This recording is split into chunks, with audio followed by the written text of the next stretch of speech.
All right. So Marcos is asking me what I think about Canada Day.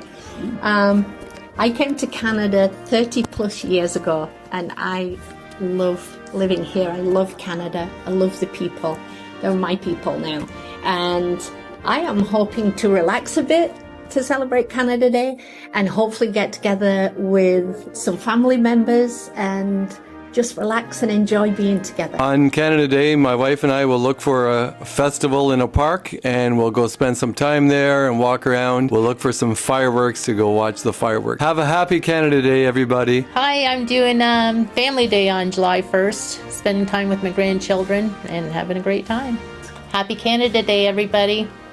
I play the League of Legends all day. On Canada Day, we pile everybody into a van. We're going to London, have a picnic lunch in a park. Then we're going to a, what do you call it, a historical house thing. It's a family thing. That's what we do. I'll be going to Bayfront Park for Canada Day and celebrating and watching the fireworks and eating the good food at the vendors and spending time with my family and friends here in Canada. Thankful to be here. What are you doing for yours?